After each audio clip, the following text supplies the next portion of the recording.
The new channel. See the new.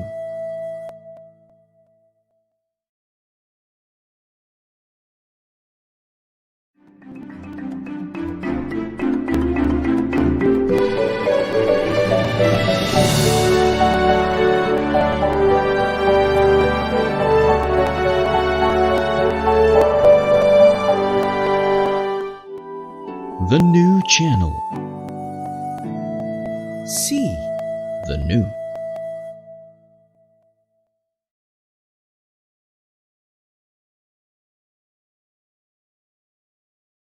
The views, opinions, and insights expressed in the following show are those of the hosts, producers, guests, and viewers.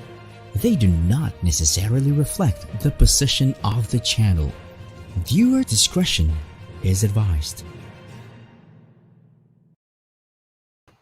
Hello and welcome to the new channel, here to help you see the new you. My name is Lloyd Luna and this is The Big Picture.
Hello, good evening everyone.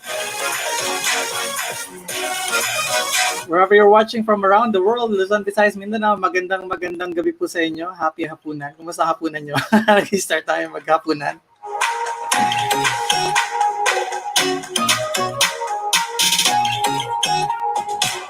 It's a rainy evening tonight. July 21, araw po ng, ano na ba ngayon? Tuesday.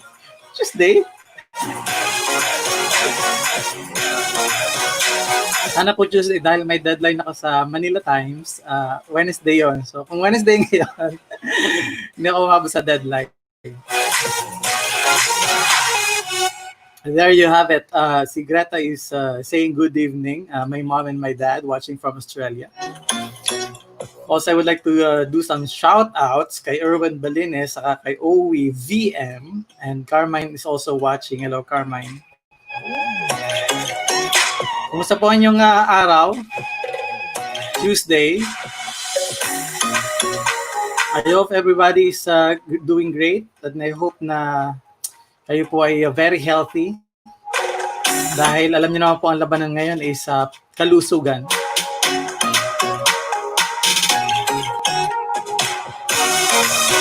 We can beat this. But we have to make sure na lahat naman po ay ginagawa natin yung mga protocols saka mga precautions. Double, triple, or times 4, times 5 na pag-iingat po ngayon. Erwin Manansala is also watching. Hello, Erwin. Or is your barbero from Ernesto by Barber Boy? Kasi medyo mahaba na yung nakikita niyo yung aking hair ngayon. Medyo mahaba na. So mukhang kailangan ko na ng barbero. Ernesto by Barber Boy. Please, Saturday, mag-date tayo. Ha?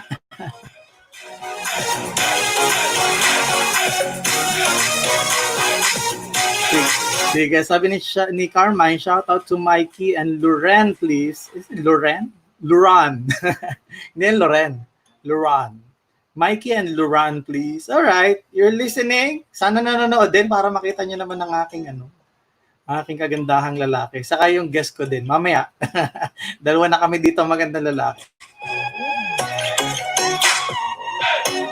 Alright, if you're watching, please do share our live stream link. Also, you can organize your own watch party so that your friends, families, and associates can watch the show episode for tonight. Again, inspiring episode for tonight. Ayun, sumagot na si Ernesto by Barber Boy. Saturday, Lloyd game. Alright, bring them in. Isa lang pala. Bring him in. Alright, sa lahat po na nakatutok, please, maganda yung magiging discussion po natin ngayon. Meron po tayong business and may konting human resources na topic din. We're going to talk about how we can survive really this. I mean, talking about recovery, what are the things that this guest, our entrepreneur, is actually making for himself for a great comeback.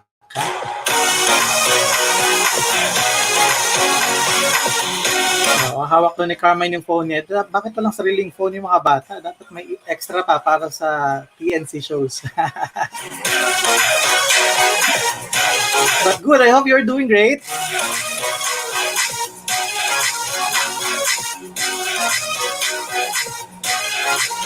Alam niyo po, we're talking about the future as well. Ito pong ginagawa natin ngayong live stream. Ito po ang pininiwalaan namin na future ng broadcast.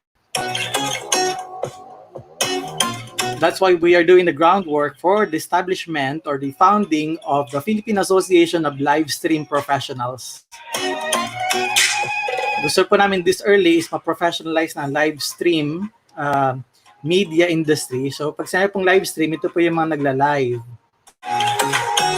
Sa ngayon po, hindi lahat ng nagla-live is ginagawa po ito professionally. Yung iba po is out of boredom, yung iba naman hobby lang.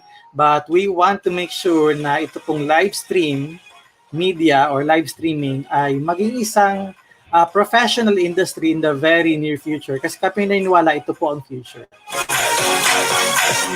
So pag sinabi pong live stream, ito napapanood niyo nagla-live sa Facebook or sa YouTube. So bilang ang TNC po, the new channel is trailblazing this industry. Kami po meron na kaming 112 live videos na ginawa since our soft opening on May 15. 112 live videos ang ginawa po namin with 7 shows up and running as we speak. And many more are coming in, including Carmine's Ortega U-Turn. Tuwing Monday po yan, saka Thursdays at 10:30 a.m. Marjorie Lopez Valdez, hello. Alright, pakishare dahil importante itong gabing ito. We're going to get inspiration from our guest. Very young, skilled, and talented for sure. Kabash ko to, millennial.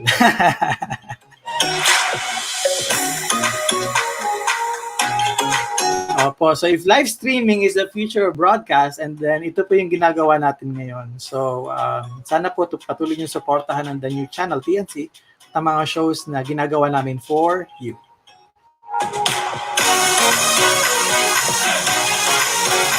Okay, if you want us to greet someone, your special someone or special people in your life, please do write them down. You can also ask questions or comment suggestions dun po sa aming comment stream sa baba.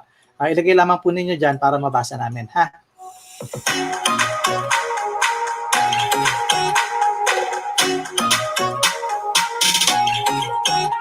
The abnormal is now getting a bit normal. You talk about traffic, nagiging normal na po yung traffic. But in fairness, what I observe, yun pong tinatawag ng carousel bus. Yung carousel bus, yun po yung nasa inner lane ng EDSA ngayon. No? So, araw-araw po akong bumabagtas na ng EDSA kasi nasa Ortigas na po yung aking wife. So, Makati to Ortigas, it will take me yung time na hindi pa talaga rush hour, so siguro mga 20-25 minutes from Makati to Ortigas.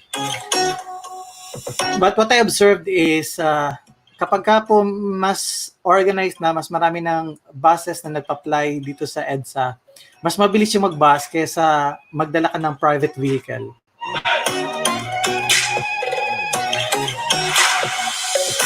Tapos, inoorasan po talaga nila. So, yung lane na yun, inner lane, nakadedicate sa mga buses, yung bus carousel kasi tinatawag nila doon. So, mas mabilis na siyang babagtas ng EDSA kaysa magdadala ka ng sasakyan. So, kung magiging okay po itong ginagawang experiment or ginawang experiment ng MMDA, for sure, mas magiging konting okay ang ating, ang ating transport system. But of course, that is working for now kasi hindi pa rin po 100% ng workforces natin ay pinapadala sa ating mga opisina. So, konti pa yung bus, konti pa rin yung tao. Who knows kung ano mangyayari kapag lahat po ay nakabalik na sa dating normal. Although, wala na ng dating normal actually. Nababalik. In the meantime, tingnan natin kung anong possible na mangyari. Wait and see.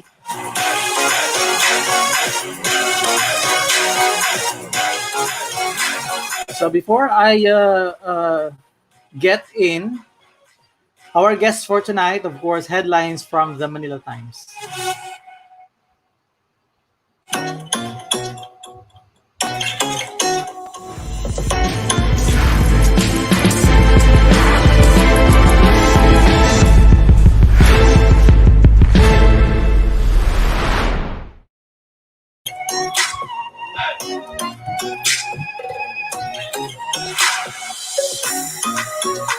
DOH boosts hiring of health workers.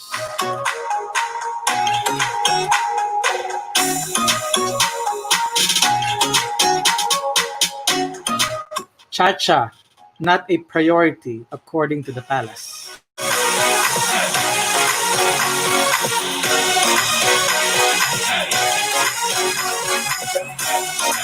World faces bankruptcy time bomb, according to study.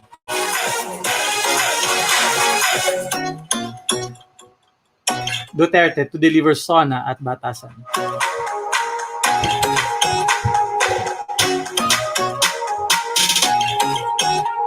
Six hotels to be turned into quarantine centers.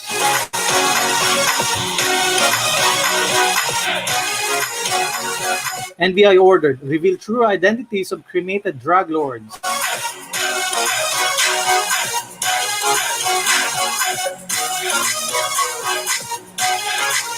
Oil firms lower gasoline prices. Duterte appoints 2 ERC officials.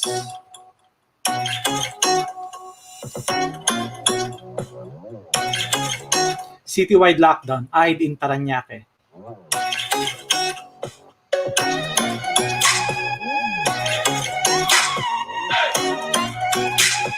PH economy to fall 3.2% in 2020.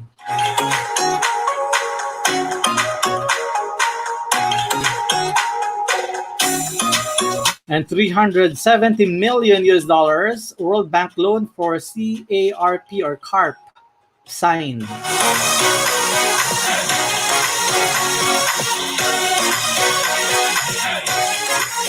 Headlines presented to you by the Manila Times. For more news and information, please go to manilatimes.net or download their application at digitaledition.manilatimes.net.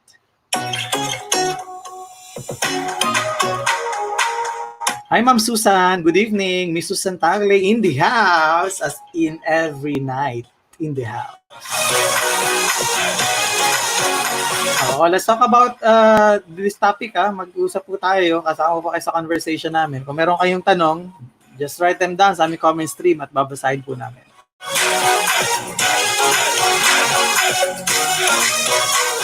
Alright, our guests for tonight, ipapasok ko na po dahil excited na tayong lahat na mapanood at malaman ang kanyang kwento and at the same time, ang mga strategies na ginagawa sa kanyang business. At the same time, kung ano kanyang wisdom when it comes to managing and leading people. Ladies and gentlemen, Joe Salomon is an entrepreneur and an HR consultant. Hi, Joe. Thank you so much for coming to the big picture. Magandang gabi sa'yo. Hi, Lloyd. Salamat sa pag-imbita mo sa akin dito. Oo, isang malaking karangalan sa mga viewers mo. Oo. Malaking karangalan para sa amin may mga ganyang guests sa show na ito because for sure we can get a lot of inspiration and wisdom from you. Okay. How have you been? I would like to ask you about your quarantine journey. Give us some idea on how you dealt with it, and I don't know kung naka-recover ka na fully because as entrepreneurs, wala tayong masyadong choice kundi mag-recover. But how was your experience like? Well, I think it's obvious that we did not expect any of this to happen or to be prolonged. Probably we were thinking 2 months, 3 months tops, and right now we're already more than already half the year. Basically, we're all hit. All businesses are hit. All employees are hit. And maganda yung sinabi mo kanina, Lloyd, na great comeback. I think angkop sa atin lahat yan eh. Oo, na medyo roller coaster din ba yung naging ride mo? I mean, emotionally? Alam mo naman, ako kasi, ganun eh. Tulad ng sinabi mo, since hindi expected, I was only thinking, sabi ko, 15 days lang yan, okay lang. Oh, extend man lang yan, 1 month lang yan, eh di 1 month tayo nakabakasyon. Wow! Di ba? Eh, hindi eh, 2, 3, 4, kamot ka na sa ulo eh. So tell me something, how was the emotional ride? How did you deal with with the emotional roller coasting anong tawag dito, journey personally? Personally, well, first things first, like you said, I run a few food concepts or food businesses, and I was really hoping that it would only last for a month or two. But right now, that's not the case. So emotionally, I had to come to terms with how to move forward. What is the logical choice to really bounce back? And at some points in my business, I had to to cut some losses, which is normal for everyone. It's just actually a blessing to be running your shops right now. If you're running your shop or your business, or if you're actually working, it's a blessing to have work. It's a blessing to have some business, or everyone's now an online seller, including me. So lahat na magagawa natin para man lang makita ng konti. We're basically we have to bounce back, all of us. Yeah. And then we have to do anything creative in order for us to survive at this point. I mean, ito siguro yung labanan ngayon. I mean, survival. Yes. But a coping mechanism. I'm asking specific question about coping mechanism because I did piano, I did Wow. Netflix, I did anything that I can do in this in this small place, up and down. So tell me something about specific things that you did, activities that you did. Kumaga parang, ang tawag dito, parang medyo mas ma-relax ka because, I understand running a business, especially in this time, is really challenging. Well, pare-pares lang tayo, Lord. Like you said, naubos ko na tayo yung mga Netflix series. Wala na akong mapili, lalo na sa local, unless na kung mag-VPN network ka at ibang Netflix na matignan mo. But actually, the good thing about this for me personally is that I got to restart my running routine again. So I used to run, 10 to 20K every week. And then nagsimula ulit ako ng 3K pa 3K every other day sa labas ng bahay namin. And actually, after a show, I'll be hitting, outside. I'll jog again. So yun, one of my coping mechanisms is to run outside. Of course, pagkain, di mawala yan. So, yung ref namin, puno-puno ng ice cream. At lahat ata tayo naging COVID cook. Yun yung tawag ko. Nagluluto na tayo lahat at nagbe-bake. So, all sorts of, coping mechanisms, which is to run, to eat more, to watch Netflix. And it's also good that I'm now going back to my shops. Having some bit of routine is good for my sanity, basically. Oo, kasi yung pag-run ng business, tatanong ko mamaya kasi yung journey mo, how you started and things like that. Pero what we're saying is, we are into running businesses and hard stop eh. Hindi siya yung may warning ka na 1 month na ipiprepare mo yung team mo, na ito yung gagawin nating protocol because 3 months magla-lockdown, so we're going to do some work from home arrangements. Ito yung walang ganun eh, wala ka nakita. I mean, every day parang waiting game eh. Every day was waiting game, is waiting game na hindi mo alam kung kailan tatapusin. Paano babalik, kung makakabalik pa yung mga tao. Customers are still afraid. So things like this. Kaya 'di ba parang yun yung nakakapraning. Kasi parang Yes. wala kang pagbabasihan eh. Okay, so Parang bulaga. Bulaga, oo. Kaya yung tinanggal tayo dun sa space where we operate the best, in your case, is entrepreneurship and sort of a human resource consultancy din, di ba? Biglang Yes. nawala. So, okay, now what? I mean, what to do? Okay, so how did you start doing businesses? I mean, for sure, meron siyang pinag-start at pinagsimulan. Actually, Lloyd, mahilig lang talaga kumain. So, kung mapapansin mo, actually mapapansin mo mamaya, lahat So, ng mga yun, negosyo nga ako, kinakainan ko lang talaga. So, mahilig ako sa burger, sa tacos, sa kape, at sa mga salad o mga shakes. So, basically, naisip ko lang dati, pag nagutom ako, pwede akong pumunta sa shop ko. Kung wala man lang customer, pwede akong pumunta, bibili akong konti.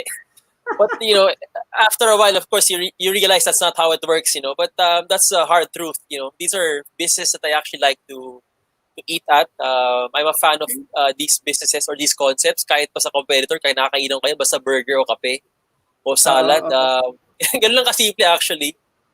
I'm thinking of the logic, bakit ka tumatakbo? And I realize, mahilig kang kumain. Yes, yes. There's only one way to do it. You can't eat without expending energy or calories. So mamaya pag-usapan natin kung bakit yung mga negosyo ko calorie counted para sa mga Oo, sige. nagpapayat o nagpapalaki ng katawan. Yeah, for sure. And I don't even know kung paano ka na-introduce dyan sa concept na green. Mamaya pag-usapan natin yan. Pero when did you start these things? You studied what course? Saan ka nag-aral at kailan talaga nag-decide ka na, entrepreneurship is something that I should take? Well, basically nagtapos ako ng human resource management, and then nagtrabaho ako ng 6 na taon. During my last year na napag-isip-isipan ko na parang gusto ko ng something different, 'di ba? Normal sa atin 'yan eh. And basically yung first business ko, which is Taco Joe's. Kailan talaga nag-decide na Basically 7 months in the making to. So R&D sa bahay, kasama yung mga kaibigan ko at yung chef ko and yung pamilya ko. Up until when I finally was there to launch it already, this was November of 2016. Piruin mo yun, bago magpasko. Ang bilis ng pangyayari. Kailangan ko mamili, trabaho ko o negosyo. And there's no way of doing both sabay-sabay. I had to give up the other thing first so I could fully focus on the taco business. So, ganun ako nag-umpisa.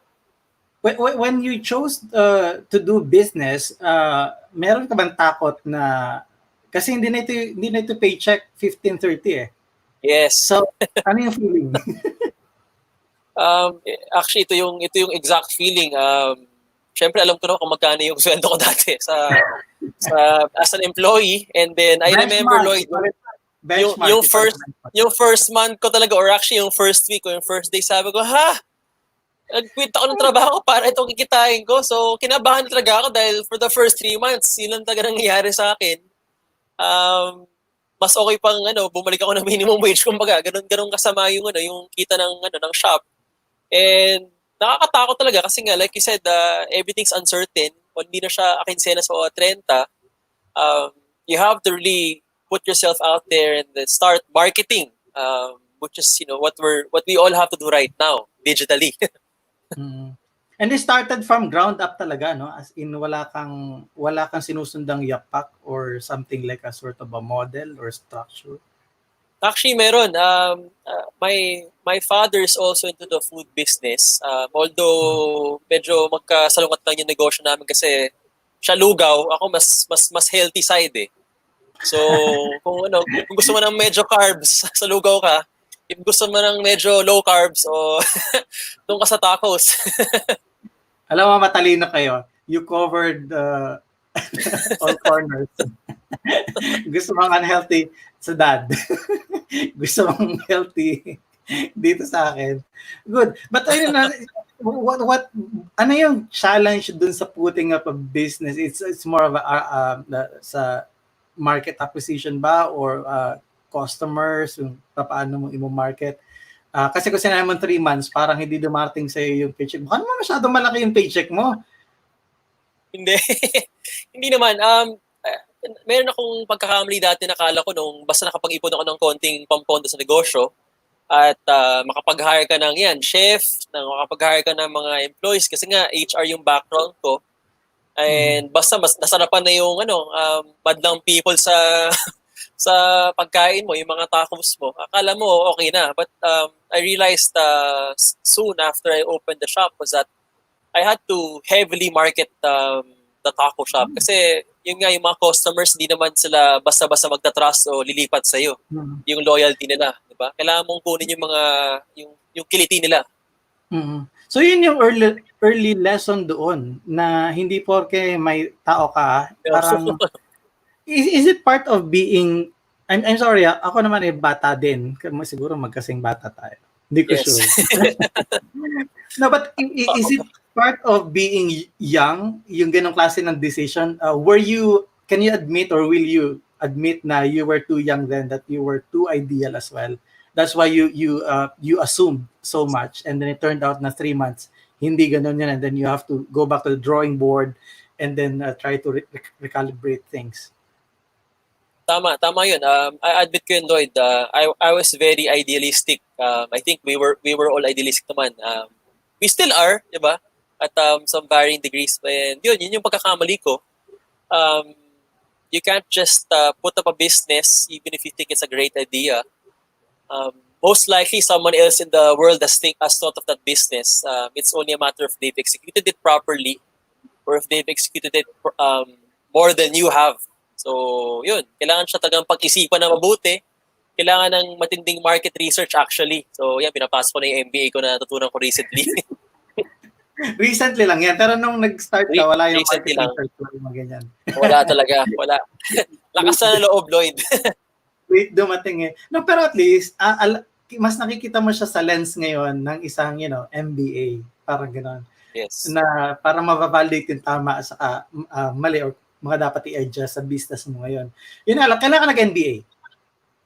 2017. So, nag-start ako ng negosyo ng late of 2015.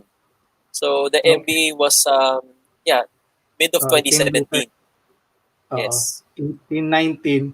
And then, yung 2020, yung pagpasok, mas ready ka, no? Ikaw ba'y kasing gigil ko noong 2020? It's vision 2020. Sobrang gigil. Prior to the pandemic, di naman taga natin na naisip to. In fact, i-reveal ko, we were supposed to already expand to 2 more locations for the salad place. And for some God-given reason, hindi na natuloy yung pag-construct namin, and buti na lang. Diba? Kasi kundi, jackpot ako. Nakatali yung investment. So, gigil ako. Parang lahat ng tao, actually, 2020 was, had so much promise, and, there's still some promise left. Yeah, meron pa naman. Yun nga lang talaga, parang na-derail. So, yung mga plano mo ng 2019, parang shelve ka muna. And then worse, talagang tinamaan yung mga, yung mga naitayo mo na. Yung mga foundation mo. And then yung mga in-apply mo na MBA, how is it now going to apply? Parang gano'n. Challenge din yung mga nalaman mo. Is there something that you have learned during MBA? Which school to? Ateneo. Okay. Ateneo Graduate School of Business. Sorry sa mga nasa lista. Gusto ko sa'yo manggaling kasi baka para hindi. Pero to my defense, lasal yung college ko, so hybrid ako. So friends tayo lahat.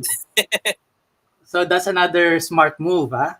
Para meron kang friends sa green and then meron kang friends sa blue. Depende kung sino manalo sa UAAP. kung sino nasa finals, depende kung sino nasa finals. Well, is there something in your MBA that you have learned na immediately is parang apply or nagamit mo kaagad in responding to this challenging time? Definitely.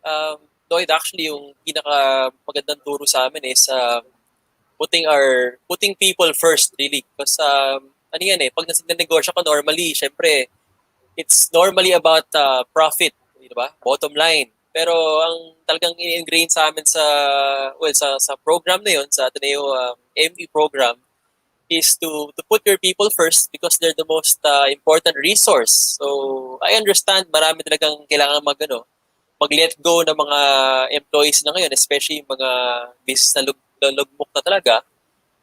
So yun, na-put kami to test, kami lahat. In fact, nung nangyari yung pandemic, lahat kaming mga classmates ay nag-Zoom meeting. And just to discuss kung ano bang gagawin namin sa mga negosyo namin. And nagtutulungan kami.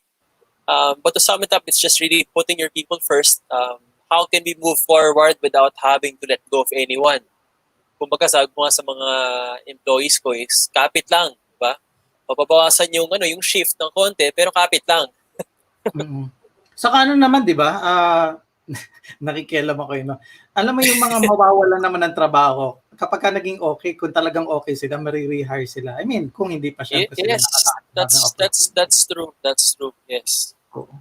Kaya nga. Anyway, sige. So, ang question ko before we pause for a commercial break is, was there a time or point in your life na parang naramdaman mo right after shifting from employment to entrepreneurship, na parang entrepreneurship is not something na sa'yo and gusto mo na lang talaga na parang stop na and then mas madali siguro bumalik ka na lang sa employment. Kailan yon at ano yung ginawa mo kung hindi? Ha? Sige. The Big Picture will return. Stay tuned. Huwag po kayong aalis.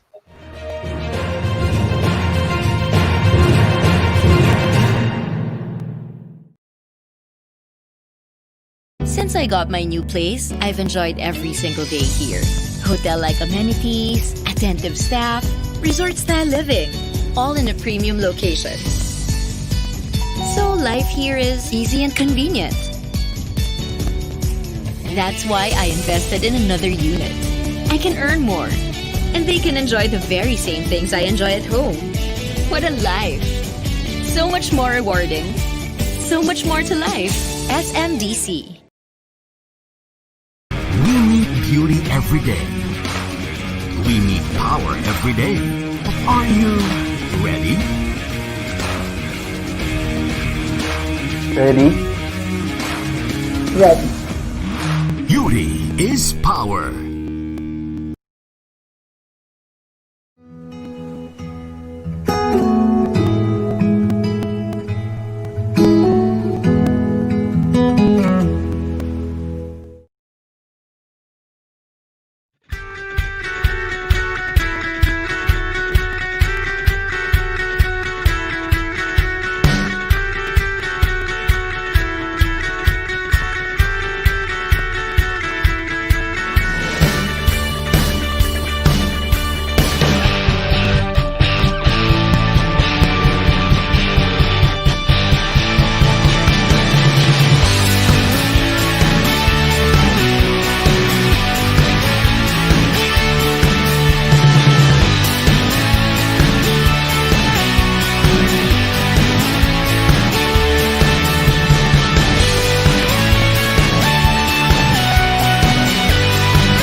Welcome back! You're still watching The Big Picture on the new channel. Bago ko po tawagin ulit ating guest para ituloy yung interview, magandang gabi Shirley Odonio. Ma'am Melanie Condes, magandang gabi po sa inyo. Sir Jason De La Rosa watching as well. Magandang gabi po at maraming salamat sa pagtutok. Or kung kayo po ay napadaan lang, edi maraming salamat na rin. Sana makapag-stay kayo dito. At may share pa rin po ninyo yung ating live stream link. Yung ating pong episode ngayon is interesting because we're going to talk about again more of business, entrepreneurship, human resources na kagaya nga kanina sinabi na realize ni Joe na people first. If there's anything that he realized coming off from his MBA experience sa the Ateneo. Arneo, yun. Arneo daw yun, Ateneo. So, yeah, interesting. So, maraming salamat po sa lahat ng mga nakatutok. And just to make some announcements, gusto ko pong supportahan nyo rin po ang ibang shows na napapanood sa TNC. Of course, in the big picture ko po yung nightly date ninyo, 7 p.m. Mondays through Fridays. HR Hotline, Tuesdays, Thursdays, and Saturdays at 12 noon. iBusiness, that is streaming from Texas and Tennessee, Tuesdays, Thursdays at 8:30 p.m. Central Standard Time. The Fourth Project, Wednesdays and Saturdays at 7 p.m. U-Turn, Mondays and Thursdays at 10:30. The Home Buyer, Mondays and Thursdays at 4 p.m. The Puppet Stories with Juan Lu, Tuesdays, Fridays at 5 p.m. Marketplace, Fridays or Thursdays and Fridays na lang po yan, 10 p.m. In-adjust po namin yung schedule. And kakatapos lang po ng world premiere ng The Talk facilitated by Dennis Calamba. So yan po ay 12 noon tuwing Monday. So yun po yung schedule niya. And the world premiere of TNC Town Hall will be on Saturday, August 1, 9 p.m. We are building our community with you at the center. We want to hear and learn from you as we recap our past episodes. So ang mag-host po niyan is ako, kasama ko po ang aking TNC co-founder na si Apple Manansala. At meron po kami i-guest tuwing bawat episode na host ng TNC show para po gisahin. Hindi naman talaga gisahin, pero it's more of kausapin. Kasi marami nangyari backstage na hindi nyo po nakikita.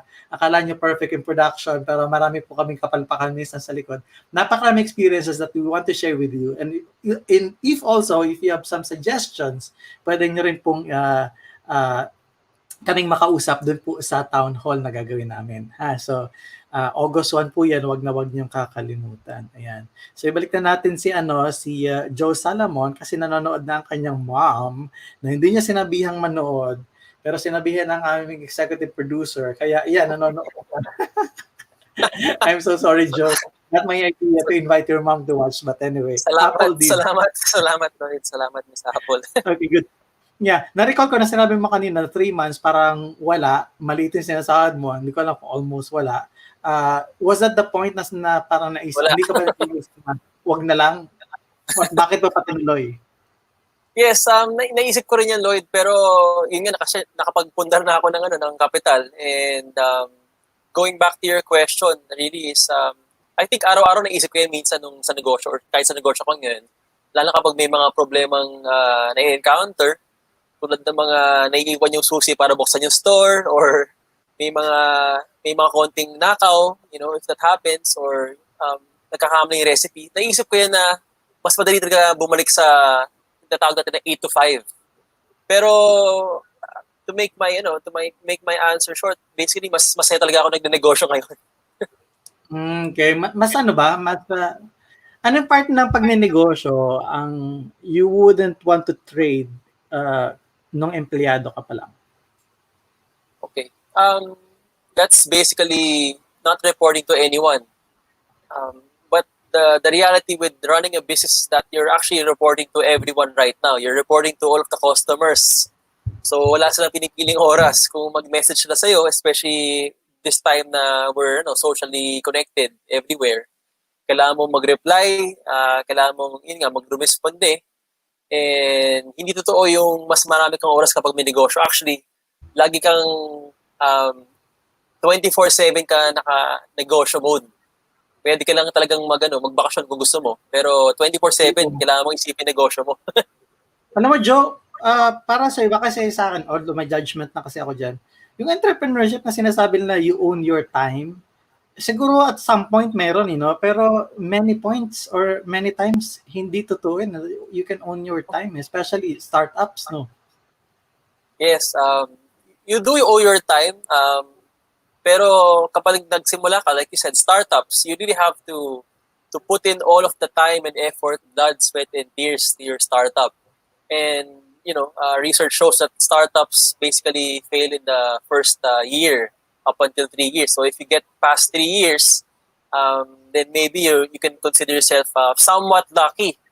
So it's a 3-year mark basically. So in those 3 years below that, kailangan mo talagang um, pundar lahat ng effort mo basically. So parang wala ka na ng oras kasi nga 24/7 trabaho ka. Just like now.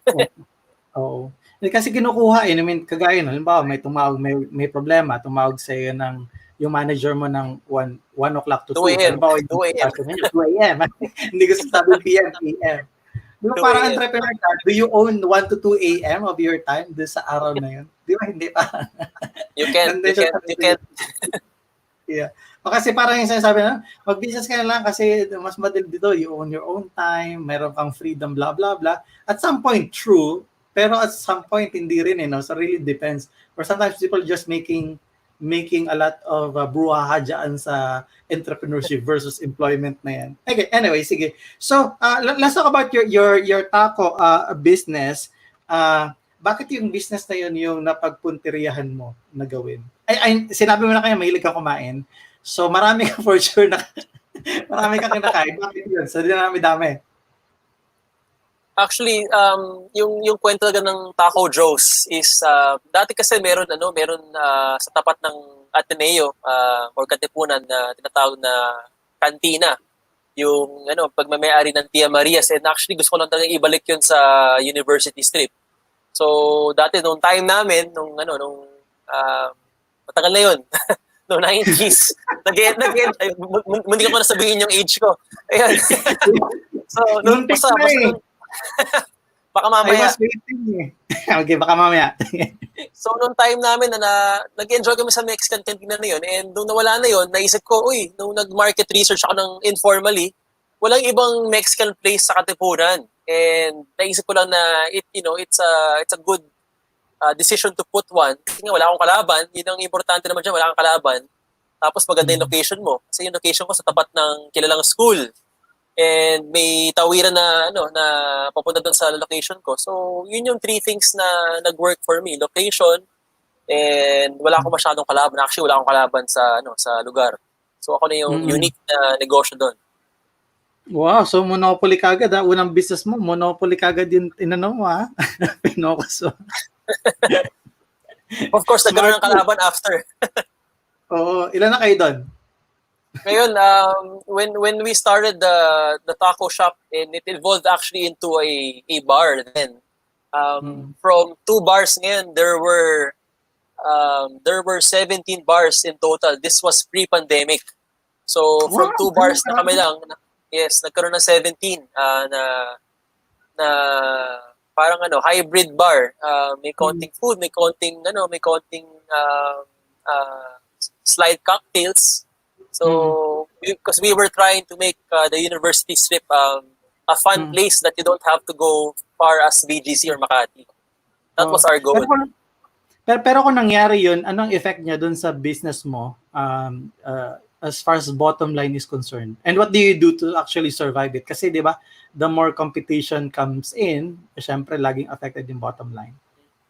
Yes, I think competition is in a way good kasi kumbaga parang flattering actually magkaroon ka ng mga kalaban. So kung ginaya nila yung business model mo, of course iniba lang yung pangalan at iniba lang ng konti yung pagkain, it's flattering. But ako personally as a big customer and as a big fan of eating, like I said, I always value quality and service. So that's one thing you can never let go if okay ba yung customer service ng store. And at least for our stores, we try to make sure that we're always, in tip-top shape when it comes to customer service and food quality, really. Oo, so talagang doon nagbo-boil down, Hindi talaga tumatagal pag yung quality is low unless ang price point mo din is low din, mababa din, no? In which case, yung ano mo naman, yung margin mo naman sobrang liit. So, Mababa. ano lang, masyado mababa naman. Oh. Bakit nagbukas ka pa? Bakit nagbukas ka pa? Sige, so talk about your other business. I understand there is this healthy Get Green. Yes, What's Get the Greens, business? my favorite. Get So, Green. With an yeah, S. yeah, Get Greens. So Hindi mo ba, basically, sorry. Joe, hindi mo ba naisip na it's your that's the Lasallian in you? Lasallian side. Oo. Actually, tama ka, Lloyd. That's probably the Lasallian blood in me that forced me to Yeah. to put that name. But kidding aside, Get Greens kasi is it's a good call to action in my opinion. So, kumbaga gusto mong mangyari dito sa Get Greens is yung mga Pilipino kasi hindi masyadong mahilig kumain ng gulay sa diet nila. So, ang mission lang talaga namin is para encourage yung mga tao na kumain ng mas maraming greens o gulay. So, pinatago namin yan sa mga shakes. So, yung shakes namin, karamihan, marami kaming green smoothies na may mga halong romaine, spinach, malunggay, and some Wow! kale. So, hindi mo lalasahan pero masarap yan. Iniisa Iniisahan namin niyo sila. For health reasons. Oh, pero good yun I mean, good in a sense na iniisahan kami. Good in a sense na it's more of a Trojan strategy. How did you think about that? Dahil sa ayaw talaga natin or hindi natin hilig yung mga vegetables kaya sa pilitang i-inject nyo lang sa amin. I mean, what was the idea behind? Actually, I started with myself as a customer. After I, work out, because I also work out, hindi masyado maraming choice kasi dito sa QC na kinakainan or after ko tumakbo o mag-gym, parang wala akong mapuntahan na medyo healthy na kompleto na may good amount of protein, may good amount of nutrition and carbs. Ibabalik mo din yung inano mo sa gym no? Oo. Bawi-bawi lang. So, yun lang talaga yung reason na gusto namin gawin siya mas healthy. So, may mga ilan-ilan, I'm sure you're familiar with some brands such as yung mga Jamba Juice. So, we want to make it more affordable for our Filipino, brothers and sisters, and that's where Get Greens comes in the picture. So, we're a salad and smoothie and smoothie bowl shop. So, yun, kompleto. Mm-hmm. Gano'n nag-evolve ang pagiging health conscious ng Pilipino since you started, as you observed? Kasi parang minsan, ng mga Pilipino, hindi ko alam meron tayong kultura na, hindi ko naman sasabi masama o maganda, pero meron tayong kultura na parang yung ningas kugo na tinatawag, di ba? Parang 1 week healthy ka, balik kayo naman sa dati mong buhay, hindi ka naman healthy. Paano nag-evolve yung market mo o yung paano mo nakikita mo ba yung market is patuloy nag-i-evolve? Nag-i-evolve as far as health is concerned sa mga Pilipino? Yes. Well, nung bago ko itayo yung Get Greens, napansin ko kasi na may nagsisitayuan ng mga ibang negosyo ng mga healthy, na mga salad places, mga smoothie places also. And kahit na hindi pa ako nag-MBA noong time na to, I already realized that this is an indicator that, the trend is, already here in our country. And napansin mo na dumadami na rin yung mga healthy restaurants or yung tawag na vegetarian o vegan movement, nagkakaroon ng mga Facebook groups. So I felt it was a really good move to put Get Greens. And true enough, it evolved over the past 3 years, and I can actually say that health really matters, especially right now, in this time. That's one of the ways to wiggle through this pandemic. Yung healthy food and health products are doing okay right now, and I believe we'll do better. Yeah, before I ask the next question, sabi ni Rinzo Robles, Boss Joseph daw, shout out naman. Kilala mo ba si Rinzo? Hello. Yeah. Hello. Ayan, si Rinzo. Hello, Renz. Hello. Katrabaho ko si Renz dati sa dati kong company nung corporate. Naiwan siya. Nandun pa rin siya, very loyal. More than 10 years na yan si Renz. Hello, Renz. Thanks for watching the show. nakakatanggap na yan ng tawag doon, loyalty award or something. Ay, Di ba may ayuda. ayuda. Di ba may pag 10 years ba nasa HR ka, so ano ba yun? Yes. 10 years meron ka ng anong tawag diyan? Loyalty award. depende sa kumpanya, Lloyd. Yeah, depende sa kumpanya. But normally 5, 10, 15, 20 and onwards may some kind of recognition. Dapat naman talaga i-recognize yung loyalty ng mga tao. Oo nga. I'm sure marami kang na-apply dyan sa negosyo mo na experience sa HR. But before we go to the HR, yung delivery mo as far as your greens are concerned, Yes. Tumaas ba yan ngayong pandemic? Yes, actually it's only normal to expect na tataas yung delivery because right now wala naman kaming yung mga F&B business. Bawal naman talaga mag-walk-in or bawal mag-dine-in, I mean, 'di ba? Pwede mag-dine-in pero kung pakonti-konti, I think meron pa rin konting takot ang mga customers mag-dine-in. So, talagang tumaas yung yung mga deliveries namin sa stores. And the third-party deliveries are helpful. And also, we've managed to partner with other delivery partners na nawalan ng trabaho. So, ang basically ginagawa namin, lahat ng delivery fee will go to our riders. And so yun, they get to help our store, we get to help them, and it's one way of helping the riders who don't have a job. The reason I ask is because syempre karamihan nasa bahay na. So kaya ko naitanong is because baka syempre sila na yung nagluluto ng sarili nila. We understand naman na syempre iba talaga magpapa-deliver pa.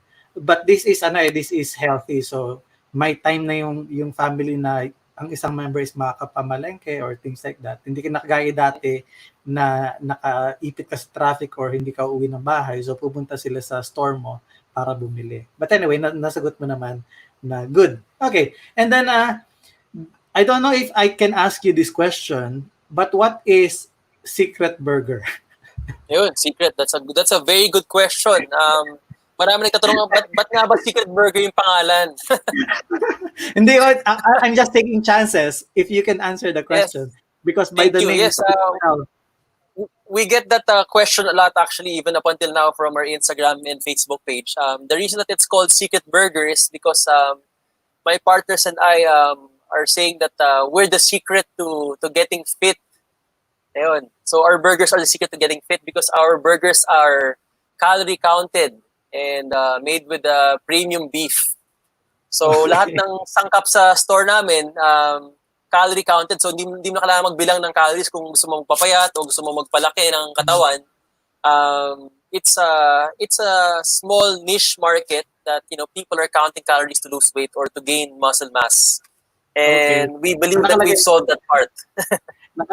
Nakalagay doon kung ilang calories yung iti-take mo when you eat the burger. Yes. Kompleto. Calories, protein, carbohydrates, and fat content ng mga sangkap namin. Yan ba yung parang barcoded sa mga products? It's not barcoded, but you can see all of our information in the store or online, or it's all in our social media pages. So all of our products are calorie counted. So that's why we're called Secret Burger. We're the secret to getting fit. Yan ang kaisa-isang burger na alam mo yung calorie count. Yes. Hindi siya tinansya. Talagang we've redone the count several times. We redo the count if there are slight variations in the recipe, but so far it's still the same. So just to maintain the transparency of what you're eating. So everything's declared. And the ingredients. Okay. That's kinda ironic because you say it's a secret burger, but by the way, these are the things that you can get.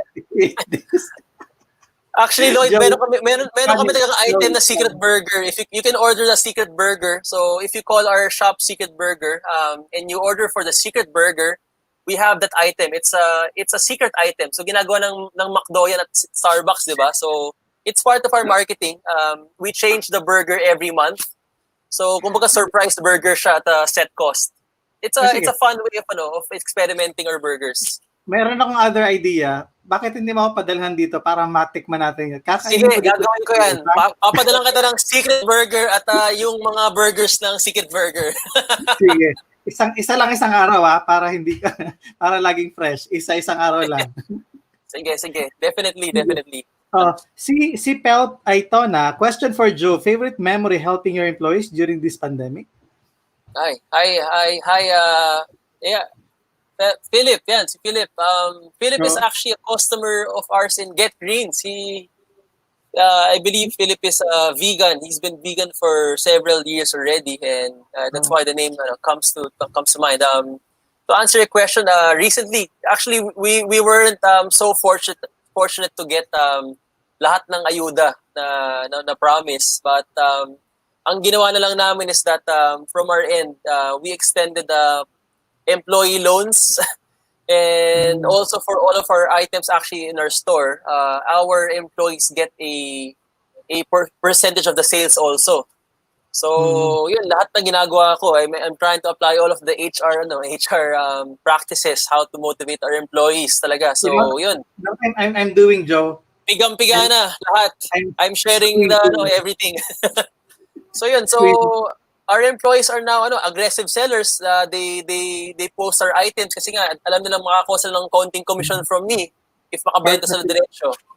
Parte part na sila ng sila company. ng sales. Part na Oo. sila ng sales force mo talaga, as in sales and marketing forces. Sige, RJ Payumo, good evening, Sir Lloyd. Julius Standarte. Idol Joseph, ha? Meron pa siyang Ay, hello. pa-fire. Oo. Hello, Saka si Pepper, Julius. nanonood din pala si Pepper. Real estate. Arang West. Oo, sa mga real estate naman to. Napakadami mong ginagawa talaga na mamaya. Tatanong ko po ano pa yung ginagawa mo. Go, guys. Magbabalik po ang the big picture, ha. Meron tayong game mamaya. May pag-game ako sa iyo mamaya. Sana sana manalo ka. Okay. Ready ka ba sa game? Yes, of course. Basta may price. Sige, may prize naman. Normally binibigay ko pag nanalo ka is prayer. I pray for you. That's we need that. We need You need that. all the help we can get. Yes. Hopefully manalo ka para makuha mo yung prayer. Okay, the big picture will return. Stay tuned.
We need beauty every day.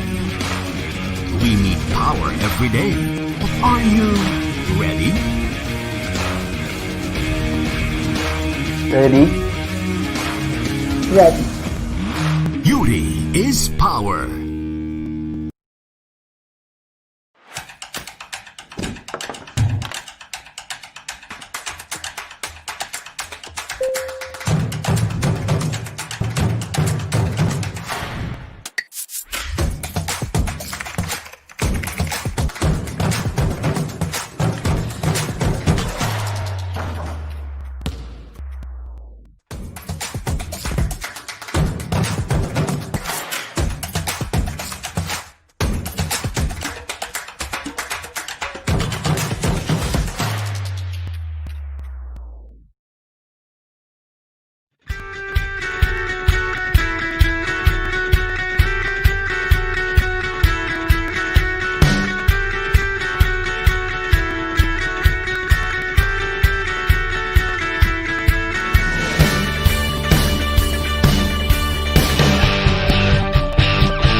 Welcome back. You're still watching The Big Picture and the new channel with me. Still is Joe Salomon, HR consultant and entrepreneur. Napakaraming business. Tipit Hello, Burger, Lloyd. Get Green.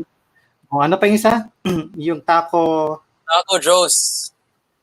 yun, Taco Taco Joe's. Joe's. Yun.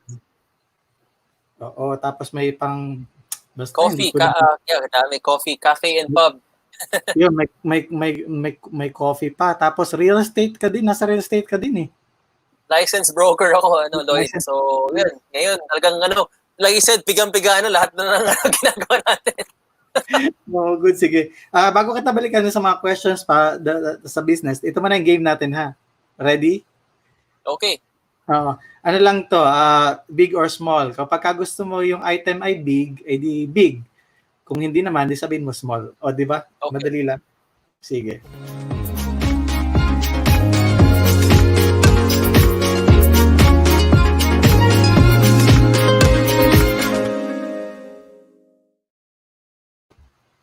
Milk tea. Small.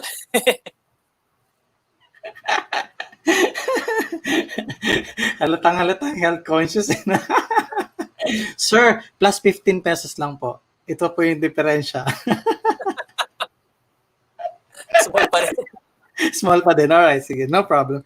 Car. Big. House. Small. Para Family. malilinisin. Small. Banana.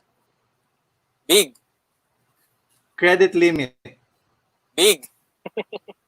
Planet in the solar system. Big. Bed. Big. Wristwatch. Small.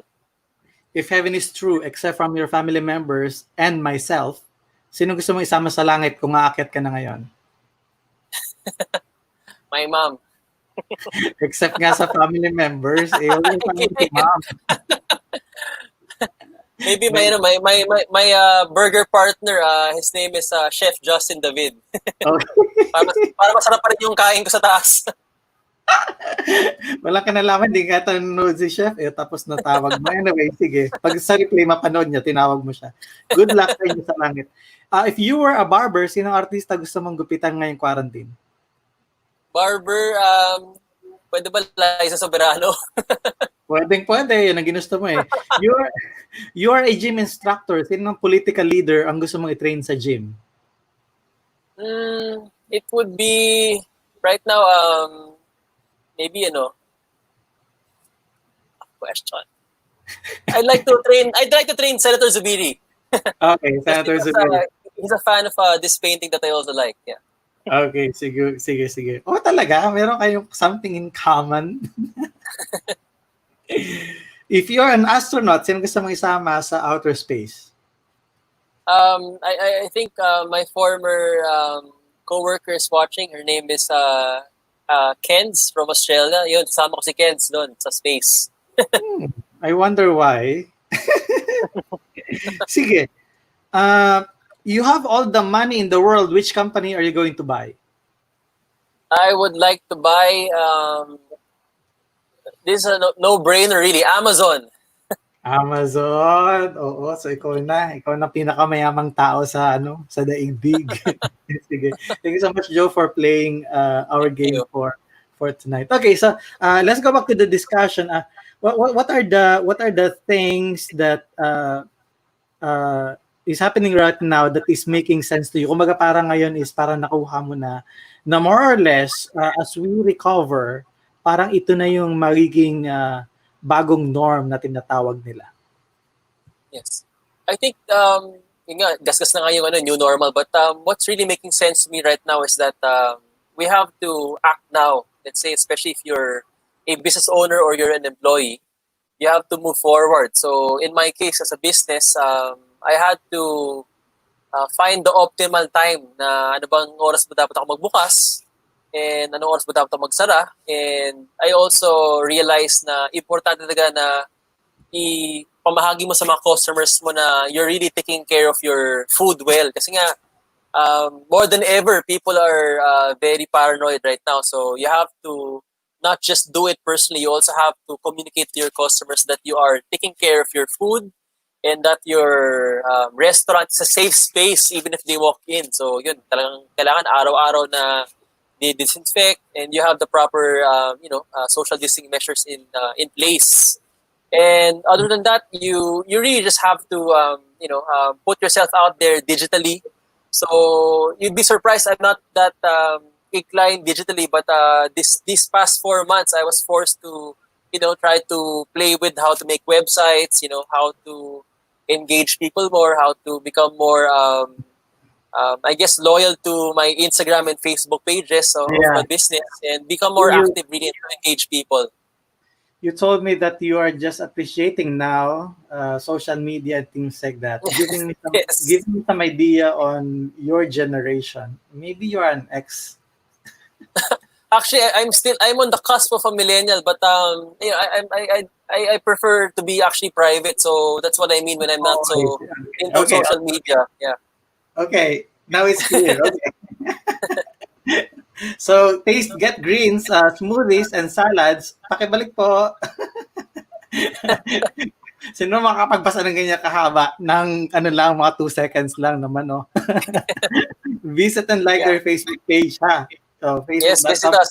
We're open in Banawe, so you can drop by 11 to 8 p.m. every day. We're open, and you can find me there twice a week. Oo, napakadami kasi negosyo to. Tapos isang guesting lang.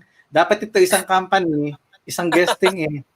Oo, nasa executive producer natin. Next time, pag ganito karami, kasi mag-4 na oras to eh. But anyway, good. So, sa lahat ng nangyayari ngayon, nasabi mo na what's making sense. What do you think is the big picture? So the big picture, Lee, is that we have to all collaborate. I'm not just talking about businesses.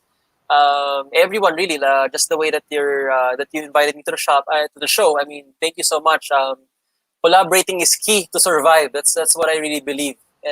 Of course, social distancing measures, but tulungan lang. Kumbaga, tulungan tayo lahat. And kumbaga may nakita akong hashtag sa Facebook Bawi Pilipinas. And like you mentioned a while ago, a great comeback for all of us. So yun, tulungan or collaboration is key. Good. So, yun sana yung last question. Go kaya magpahabol pa si Philip eh. What kind of customers are your favorite? Well, yan, like loyal customers. Philip, my favorite customer. Thank you for dropping by Get Greens and Chicken Burger. When you can, thank you so much. Thank you for the support. Yung parang gusto ni Philip, mabanggit siya yung favorite customer mo natin. Hello, Philip. Oo. Padalhan mo rin daw. Sige. Thank you so much, bro, for your time. I really appreciate it. Kita mo, masyado may clear ang isang oras para sa atin, but for sure, balik ka dito sa the big picture kapag may time ka pa. Alam ko naman, di ka pa nakakalabas. I will send you the burgers. Thank you. Okay. 1 burger a day lang ha. Hindi pwedeng sabay-sabay. Isa lang ang kakain. Sakto, 7 yung burgers namin, buong linggo. Sige. Buong linggo ka may burger dito sa show. Thank you so much, Joe Salomon. Thank you everyone. Thank you. Joe Salomon is an entrepreneur and HR. Hindi pa namin napag-usapan yung HR consulting business siya, pero pagbalik niya, pag-uusapan natin. Maraming salamat po sa nanood at tumutok dito po sa The Big Picture on TNC. The Big Picture is presented to you by Puzzle Box PPO Inc., also sponsored by SMDC, Unisol, Luluran, Telepreneur, Step Back Creative Voices and PAPS, and PALP. Maraming salamat sa pagtutok.